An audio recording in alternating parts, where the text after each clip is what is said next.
Today I just want to do a quick review on this Ryobi P660 Pex cinch clamp tool. Got it at Home Depot. Let's take a closer look. This is for Pex-B cinch clamps. If you're not familiar with Pex plumbing, you can have Pex-A or Pex-B. Pex-A takes a tool that expands the pipe. Pex-B uses either a cinch clamp or a ring that goes over the pipe as the pipe goes over a fitting and then compresses it. The big difference between the ring clamps and these cinch clamps, as far as the tool is concerned, is when you're using the ring clamp, there's a separate die for each size, whereas with the cinch clamp, it's just clamping this little flat area here, which is the same size, whether you're going with 1/2 inch, 3/4, 1 inch. I've done the whole house with this. I re-plumbed everything, and I'm actually still got half a battery left. Now, this house is only 1,000 square feet, so there's not a lot here. 1 shower, 1 toilet, kitchen sink, bathroom sink, dishwasher, ice maker, and 2 hose bibs. So there's not a ton in this house, but still I'm pretty happy with that. So part of the reason that I went with this tool and the reason why I went with cinch clamps instead of ring clamps is this isn't new construction, it's a remodel, so there's in some spots there's not a ton of room.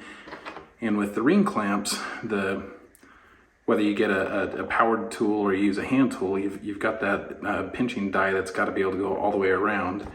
And with this, it doesn't. You get everything in place, and then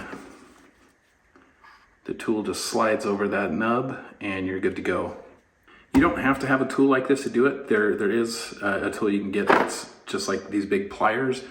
I've got some arthritis in my hands, so this seemed like a better way to go. These are just a few of the different types of fittings I've had to use. Irregular elbows, a reducing elbow, some T's. The ones that I kind of liked the most, I don't remember where I read about these, but it's this drop ear connection where you're going from PEX and then you can transition to your normal galvanized steel pipe. And this was nice for like the toilet fitting and around the sinks where you need to have that nipple sticking out of the wall for your shut-off valve to hook onto. It just, I don't know, to me it made it look nice and clean and nothing's jittery or jumbling around. There's no play in it. Those worked out really nice. But if you've never done this, the way it works, so here we've got some Pex-B pipe and your fitting just basically slides in. So I'm gonna cut a couple pieces. You do want to try to cut it as square as you can.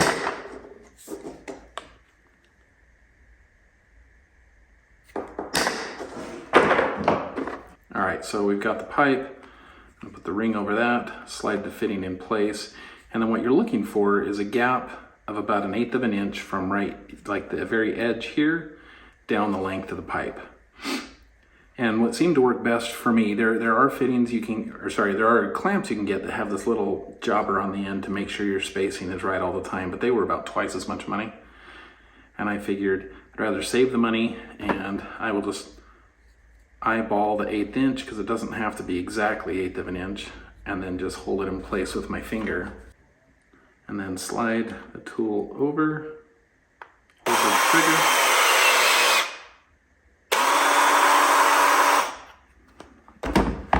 And that's all there is to it. Nice and easy. And it can take a little coordination, a little finagling, depending on the setup for how much room you have and still making room for the tool to get in. So you may have to change where you're clamping from so that you don't get any interference.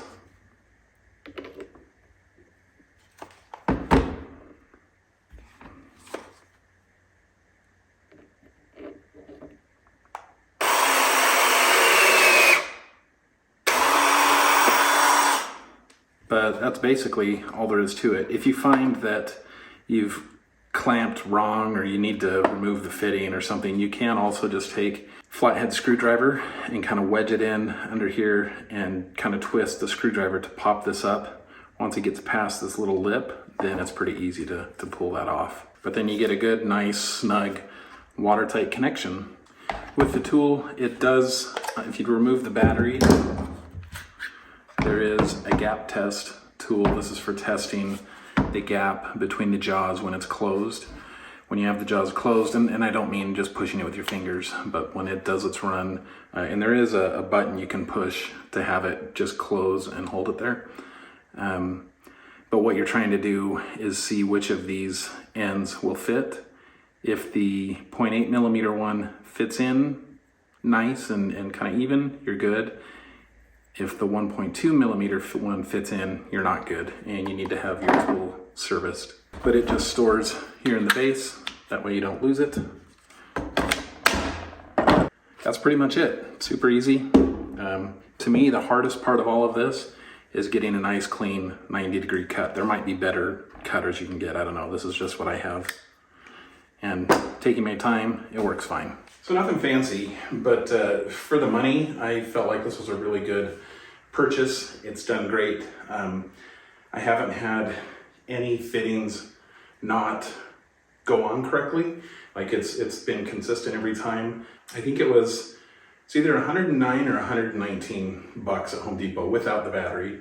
And in saying that I think it's done really well, an important thing to keep in mind is I'm not a plumber. I've never done Pex before, this is my first time, but this was a lot cheaper than a lot of the other Pex tools, and it's done really well. And I'll include links to this just in case I got the price or anything wrong, and like some of the fittings that I used. I did find a lot of the fittings were a lot cheaper on Amazon than they were at Home Depot. Anyway, I'm happy with it, and if you're gonna be doing a bunch of Pex, might be worth looking into.